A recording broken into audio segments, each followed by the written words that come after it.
Bon vendredi tout le monde. On commence ce soir avec une histoire très dure. Un possible cas de violence conjugale à l'extrême. La victime, une femme et mère de famille, se retrouve ce soir entre la vie et la mort.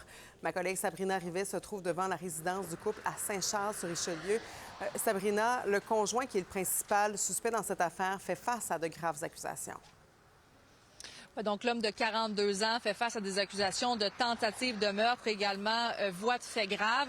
Et d'ailleurs, il a comparu cet après-midi au palais de justice de Saint-Hyacinthe par voie de visioconférence et il est demeuré silencieux lors de sa comparution. Alors, tu l'as dit, je me trouve en fait devant cette résidence où se serait joué le drame la nuit dernière. Donc, ça se passe sur le chemin des Patriotes à Saint-Charles-sur-Richelieu. On est en Montérégie, une maison sur le bord de la rivière Richelieu. Alors, les services d'urgence ont été appelés vers 1h la nuit dernière. Sur place, ils ont retrouvé une femme dans un état critique.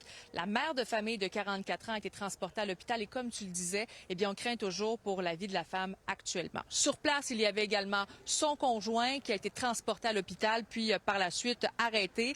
Selon ce que nous a dit la police, eh bien, le conjoint aurait utilisé que la force physique. Donc, on ne parle pas d'armes pour la présumée agression. C'est la division des crimes contre la personne pour l'instant qui mène l'enquête dans ce dossier-là. Tout de suite, on peut aller écouter une porte-parole de la Sûreté du Québec. Vers 1h du matin, cette nuit, les policiers ont été appelés relativement à un appel d'urgence qui a été logé au service d'urgence. À l'arrivée des policiers, il y a une dame qui a été retrouvée sur place, transportée au centre hospitalier pour des blessures importantes. Actuellement, on craint toujours pour sa vie. Les blessures importantes de la victime sont en lien avec une infraction criminelle. C'est difficile d'entendre tout ça, Sabrina. D'ailleurs, vous êtes allé jaser avec des voisins et bien sûr, c'est la consternation là, dans le voisinage. Oui, parce que bien sûr, je le disais, c'est un quartier somme toute résidentiel. On est sur le bord de la rivière Richelieu, donc des résidences qui, à première vue, nous semblent dans un quartier bien paisible. Ce qu'on nous dit, c'est que c'était une famille avec 2 enfants qui venaient de s'installer au cours des dernières années dans le quartier. Ils avaient donc rénové la résidence, l'avaient donc construit. C'est ce qu'on nous a dit. Donc, bien sûr que les gens ont été très surpris d'apprendre cette nouvelle-là. Ils ont commencé à avoir les services d'urgence qui sont arrivés la nuit dernière, donc vers 1h du matin.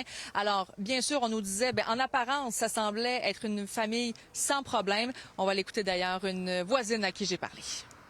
C'est une famille, c'est nouveau pour nous autres. Ça fait pas tellement longtemps qu'ils sont là, mais il n'y a jamais eu rien. Vous ne seriez pas attendu à ça? Non, pas du tout, pas en tout, parce que jamais. Ils sont venus se présenter même à la maison, puis c'était du bon monde. C'est juste lui qui était venu, puis il avait acheté le terrain, puis il s'est dit, on s'en vient rester pas loin de chez vous, ça, on va être vos voisins, puis je trouve ça triste pour eux, puis les enfants. Alors, la couronne s'est opposée à sa remise en liberté. L'accusé, d'ailleurs, qui n'a aucun antécédent judiciaire. Il restera donc détenu, à tout le moins pour l'instant, Marie-Claude. Merci, Sabrina. Ça fait plaisir.